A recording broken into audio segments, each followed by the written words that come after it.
Here we go again, guys. Oh my God. How many more dips must I buy? How many more? This is me. This is all of us.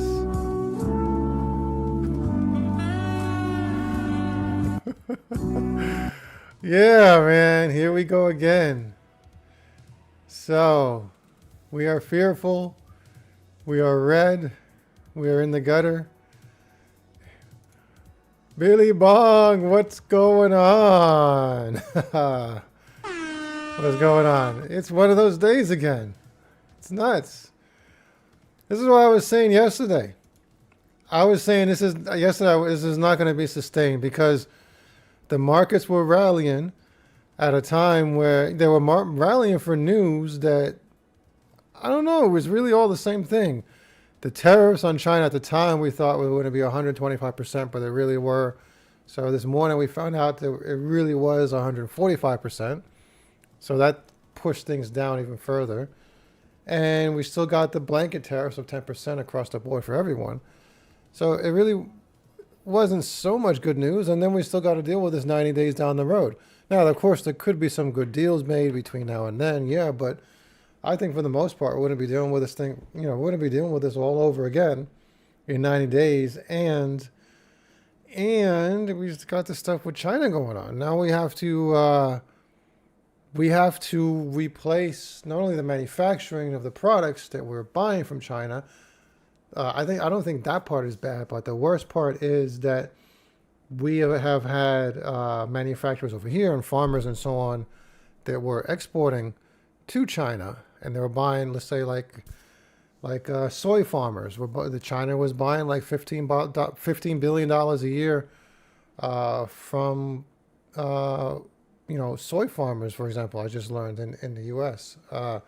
So now they don't have their customers, and China's going to be buying from I think it's from Brazil, and so it's really some havoc. So I don't know. I don't know what was so good about the pump, about the news yesterday that caused that pump. But it is what it is. It was a pump. I mean, a lot of people made a lot of money. If you were able to play the game pretty good, you probably made a lot of money. So, yeah, I saw that thing about when Trump told everybody to buy I think it was a few hours late, but anyway, it is what it is. And then we dumped again, so. Yeah, this is I'm collecting these memes. Let me start over. This is what we're dealing with.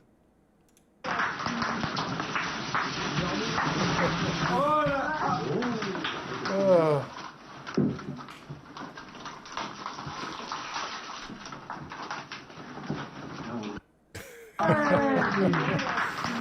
Yeah, man. Oh, man. We got this.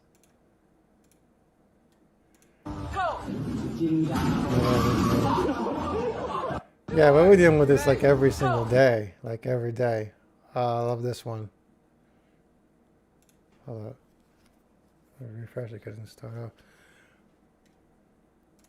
8 weeks into the Trump term, be like, get tired of winning, and you'll say, please, it's too much winning.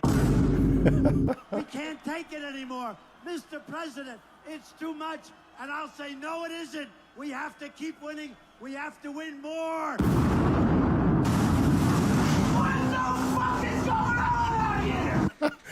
What the fuck is going on out here Oh man, that's how it is. That's how it is this year. Yeah, me collecting. This is another funny one. Look at this. So fiat is a car, right? Why do these cryptocurrency people hate us so much? Leave us alone. I didn't think about that. That's crazy funny. Fiat, yeah. But yeah, crazy volatility. When it goes down, it goes up and down and up. So if you're longing and shorting the market, then you're doing pretty good. I have been buying crazy amounts of stuff over the last, I guess it's since Thursday, right? So the last 7 days, right? It's been, wow, 7 days already of all this mad. Yeah, 7 days of madness. Yeah, crazy. Oh my God. Yeah, I mean, I got some pretty good deals. I mean, I picked up some Casper, probably I spent a couple $1,000s worth of Casper at like, 5.8, 5.9 cents or 6 cents and so on. I bought a couple $100 worth of Ondo, below 80 cents, Litecoin below 70, and like 10 and 20, $30 on about 20 other tokens. And yeah, buying crazy amounts of stuff. So in the long run, I guess every dip is gonna help you to buy an extra Lambo or two or whatever. So yeah. So we have a lot of pain to endure, and it's like I would imagine it's going to be pain for the next 90 days, and then in 90 days in July there's going to be more pain. Money supply seems to be pumping. So I guess there's good news with that. And I guess it's total crypto market cap. So yeah, up and down, up and down. So, but speaking of good news, crazy good news. U.S. inflation cooled to a 6-month low in March, but tariff pressures are mounting quickly. Yeah, I was saying this yesterday, right? So people stopped spending on crazy shit back in March, because we were anticipating a problem in the beginning of April for Liberation Day. So people shifted their spending from buying shit that they didn't need to stocking up and buying food and also all this stuff, things, toiletries and so on, or toothpaste. And almost like, in some cases, almost like COVID level panic. So people are shifting their spending. So, yeah. And then core CPI, I was like, yeah, I was looking at the expectations, the economic expectations on FinViz. And it said like a core CPI was expected to increase. I was like, there's no way that's going to increase. I was like, I can't, it was a core CPI minus food and energy, right? So I was like, how the hell could core CPI increase in March? So, but yeah, and it decreased. So pretty good data. And this is an excellent sign, because what this means is like the Fed is going to be pushed to, lower interest rates, which is going to get things pumping. So next FOMC meeting is in the beginning of May, like the 5th or 6th or 7th or whatever it is. But the hope is that inflation cools even more in April, which I don't know.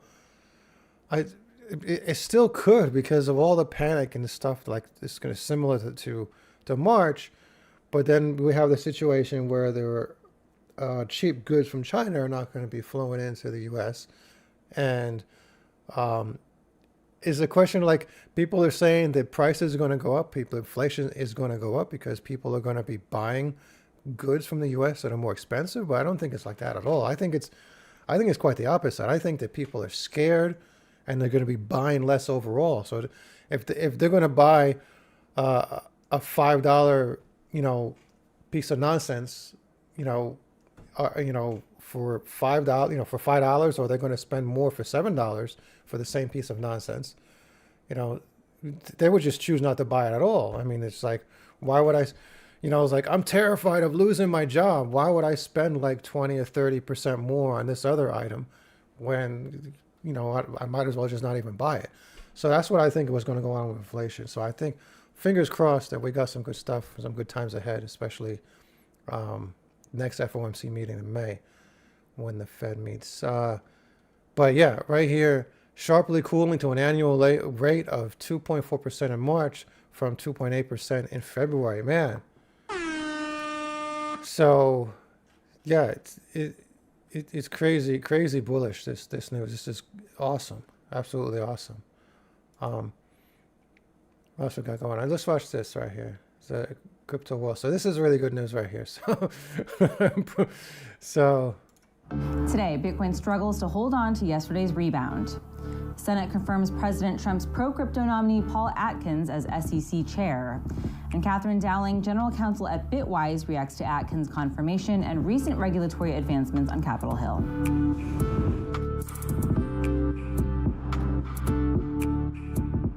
Welcome to CNBC's Crypto World. I'm Tanea McKeel. Crypto markets looking to hold their footing following President Trump's decision to pause many of his sweeping tariffs for 90 days. As of noon Eastern, Bitcoin climbed nearly 2% over the past 24 hours, trading at $78,000, but that's after jumping to the $83,000 level yesterday afternoon, right after Trump's announcement. Ether inched toward $1,500, and Dogecoin rose 2.5% after 21 shares filed for a spot ETF tied to the meme token in the U.S. Meanwhile, most crypto-focused stocks were falling around midday. One big outlier is Janiver. The software company made headlines earlier this week when former Kraken execs took majority ownership. Now it was up by roughly 40% midday as the company begins to buy Solana.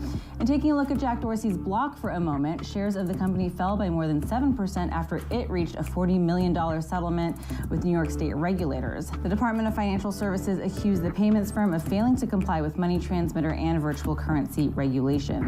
We reached out to Block, and a spokesperson told us this marks the resolution of all previously pending state money transmission license matters, and that Block did not admit to any of the department's findings. Be sure to stay with CNBC for the latest market moves, as prices have been changing rapidly over the past few days.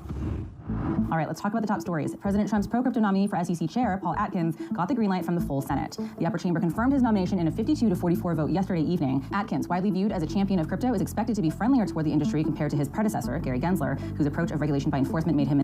Yeah, it's crazy. We got a good year ahead. We got a really bumpy, crazy ride, like this. I don't know this year, but I guess end of year things are going to be pretty good. We got good stuff going on.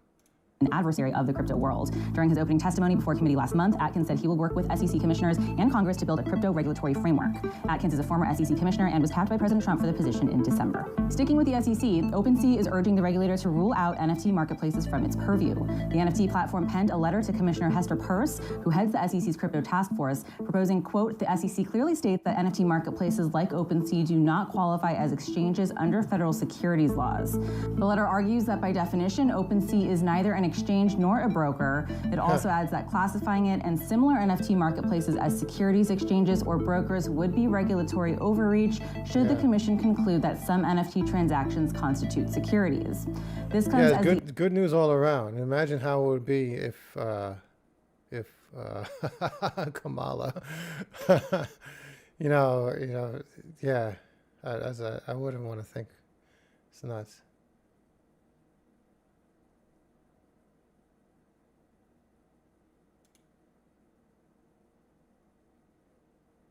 Hold on. Anyway, guys, click that like button. What's up, negative man? You're the guy. I know you're the guy who posted. You posted a couple of times a comment on the videos. You said, how many dips must one buy before one buys a Lambo? Man, I agree with you. Oh man, Atkins on the board. Securitize. Oh yeah. So, which has a partnership with Zodiac Custody, which offers Casper. Yeah, we got some really good, good times, man. I mean, we got some pain, but there's going to be some gain in the long run, man. Man, I hope Casper goes beyond $5, man. Anyways, guys, yeah, click that like button. Let's get into more of this stuff. Yeah.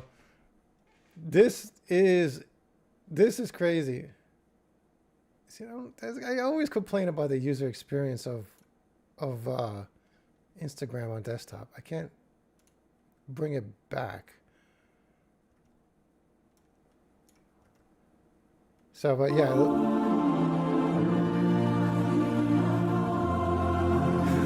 Look at that. Like, how do you even... Jesus, how do you even set that up? I mean, you got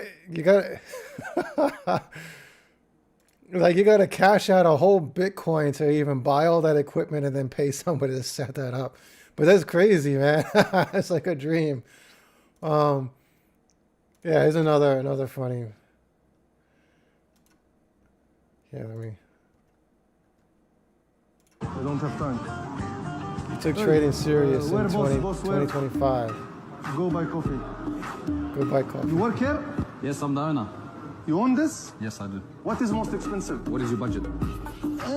Small budget I have, but not too much. What you have? The most expensive SF90. This? Yes. How much? 2.2 million dirham. Dirham? Yes, dirham. I need more. I need More? expensive, brother. I don't need this. Is what my driver would drive this? Show me one expensive car. Everything's for sale, brother. What, everything, no problem. Everything. But hey, Everything, Captain, Baba. you work here? Go take coffee. What is this? Audi R8. Give me this. And this one also? Yeah, okay, what else? Give me that Mercedes, okay? This Rolls Royce. And give me one Red Bull also. No problem. You have Red Bull? Red Bull for free. No, take money, no problem. Keep the change. Come, hey. This here.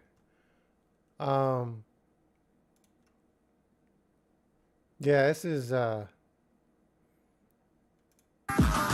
this is not crypto related, but this is crazy. So look, so yeah, I saw this. I was like, oh my God, look at this. This is infinity plus infinity is equal to this.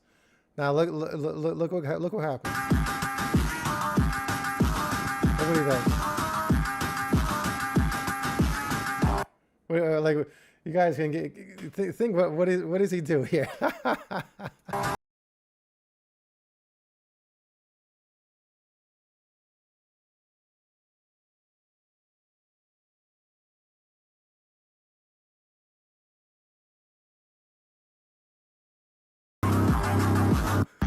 You saw that?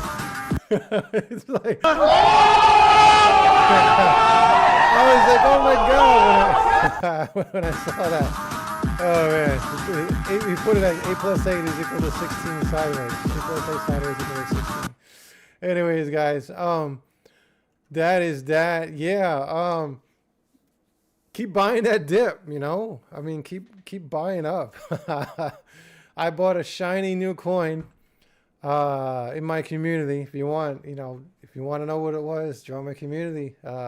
Link in the description below. But yeah, I was like, there's this token that is just starting to get listed like everywhere. It's brand new as of today, and it's just like it's getting listed on a whole bunch of centralized exchanges, a lot of tier ones. I'm like, okay, I know what happens when I see that happening. That thing just pumps to the moon. I don't know if it's going to be pumping right now because everything is down, but when it starts going up, that's going to go up. So link in the description below. If not, just keep buying, man. It's like keep buying Caspa. It's like you're never going to see these types of prices again. When all this trouble and all this nonsense just passes by in a few months, Caspa is never going to go that low. Other stuff I bought, what I say, I bought Ondo, I bought Litecoin, I bought a little bit of the Potenza, I bought Sui for the first time. What else I got? I got Toncoin. Toncoin is like Toncoin has been a play that I've been buying for like over a year as well. Same thing like Casper. I got it for like, it was like 250 or something like that. Oh my God, prices are insane. So link in the description below, and I will catch you guys later. Code Monkey, Code Monkey.